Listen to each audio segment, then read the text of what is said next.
Welcome to the Jameela Adams Experience podcast. It's the place to be if you're a woman over 40 who wants to feel inspired, empowered, and heard. Jameela Adams, your host, is an entrepreneur and best-selling author who will discuss how to find joy and happiness in life's challenges. So come and join the experience.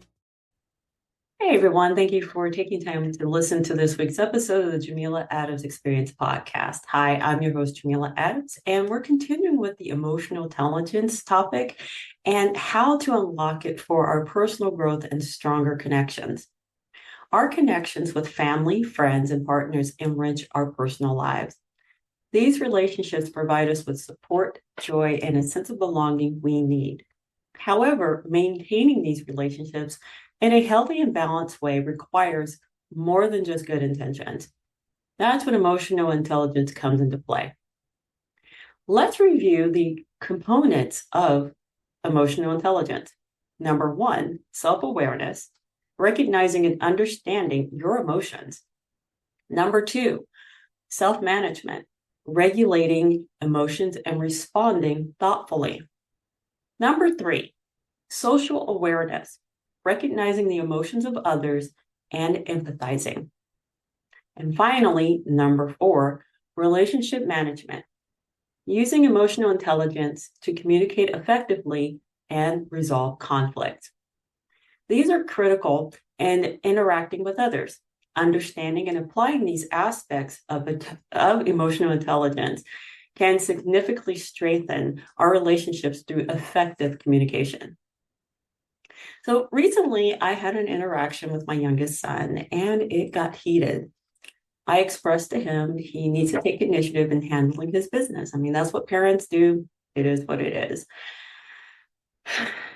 And he said something that stopped me dead in my tracks. He said that I was condescending and seemed frustrated with him. Honestly, I didn't realize he felt that way.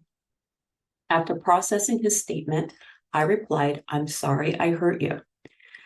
I'm not one to sugarcoat anything. I am very blunt and to the point." With that being said, I had to check myself. So later on, I talked with my mom. You know, that's what we do. I talked with my mom about what had happened. And she stopped me midway through and said, "He's right. You are too blunt at times. You talk to me like that, and you need to change your tone in order to get him to understand what you need." And that's when the light bulb went off, because after my conversation with mom, I had to talk to my son about my expectations and what's going to be happening in our lives and all that. But I had to come in with a softer tone. I had to learn that my previous approach, wasn't helping. But now I had to reevaluate my actions, and I can effectively express myself without worrying about hurting his feelings in the process.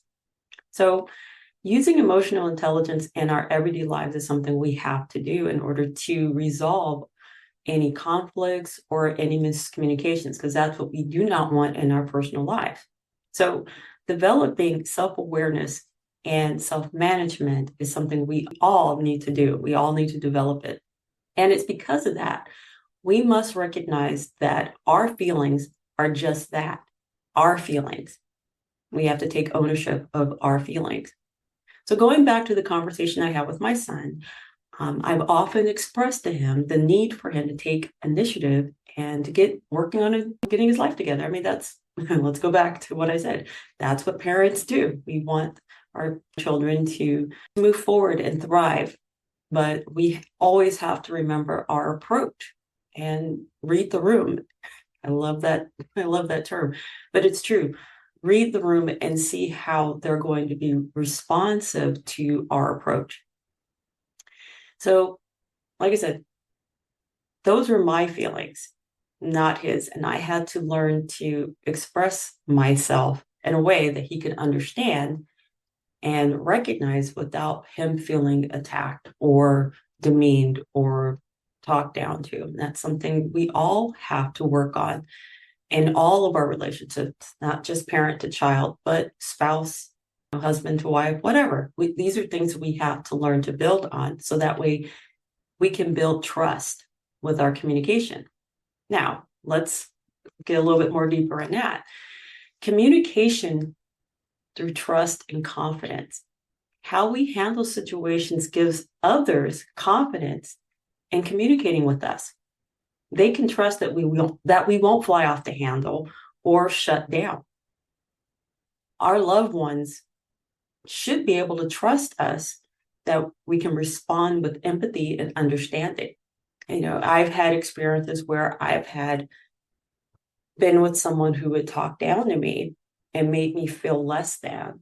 So instead of using emotional intelligence, I would shut down. Instead of basically speaking up for myself, I would just walk away, literally and figuratively walk away without saying anything, because at that point, I feel like no matter what I say, no matter what I do, it's not going to be what they want. It's not going to be right. It's not going to be perfect. And there's no such thing as perfect. We all know that. But after a while, you just don't feel like hearing it. And that's not good either. But we learn and we grow. At least that's what we're supposed to do. So going back to the original process is that when we talk with others or when others talk with us, our communication builds trust, and it gives us the confidence and them the confidence that they can come to us and talk to us with anything. So keep that in mind. Confidence and trust is built through good communication. So how we handle situations, like I said, gives others confidence in communicating with us.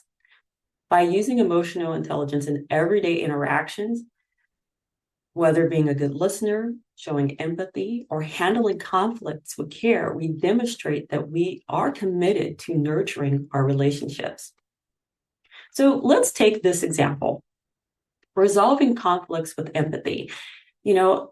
Conflict is a natural part of any relationship. The main component of conflict resolution is how we approach the disagreement.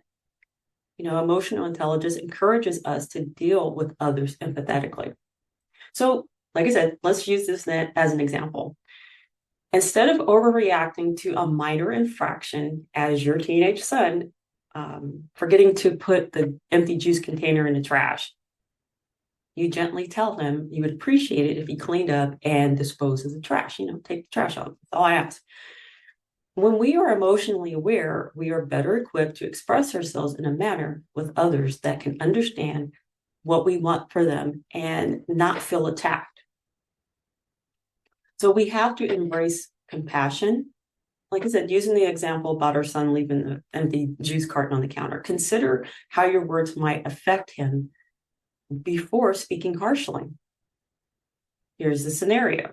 He might have been in a hurry to get to the bus stop, or, well, if he's a high school junior or senior, he's probably driving. So he was probably in a hurry and he overslept from studying for a midterm and forgot to take the trash out. So ask yourself, am I delivering a message in a way that could cause an argument?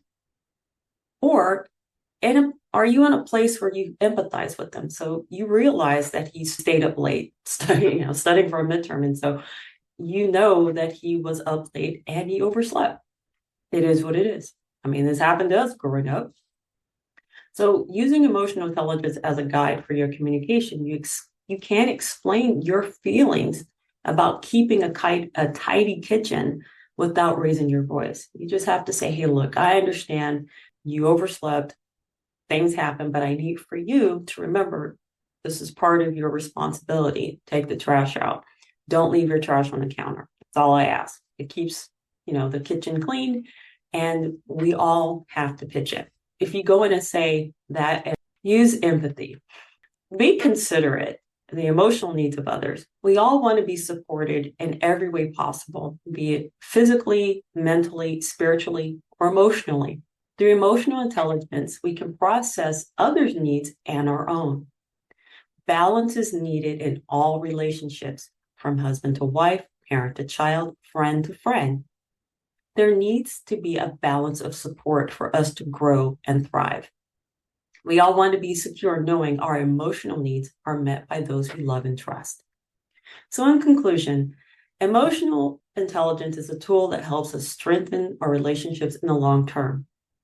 We must understand what others are experiencing and how will it affect them. By empathizing with others' needs, we can build trust through communication and sustain a healthy relationship. But by communicating and expressing what our needs are and using empathy towards others, we can develop emotional intelligence and grow from there. So, my challenge to you is pay attention to your emotional triggers over the week and practice mindful responses, be it with your children, your spouse, your grandchildren, and then write it down. Pick up a journal and then go back to it in the following week and say, hey, I could have handled this differently, or I'm glad I handled this the way that I did. But be aware of what's triggering your emotions and use emotional intelligence to get through. So, as always, as I close out this week's episode, I want you to be inspired, be inspiring, be encouraged, be encouraging. But most of all, I want you to be you, and I'll chat with you next week. I'm so excited that we're going to have a great guest coming up in a couple of weeks, so please make a note of it. And don't forget to like, comment, subscribe, and share the podcast wherever you see it. I greatly appreciate it because I'm trying to build a community here. And I'm so thankful for those who take the time to listen and download the episodes. Without you, this podcast wouldn't grow. So have a great week, and I'll see you then. Take care. Do you have a passion project you want to bring to life? Let Jameela Adams at your service help you. Jameela Adams at your service was created to assist businesswomen, 40 plus, by bringing their passion project to life through website design and marketing. Visit JameelaAdamsAtYourService.com and sign up for a consultation today. Remember, you have a voice, use it.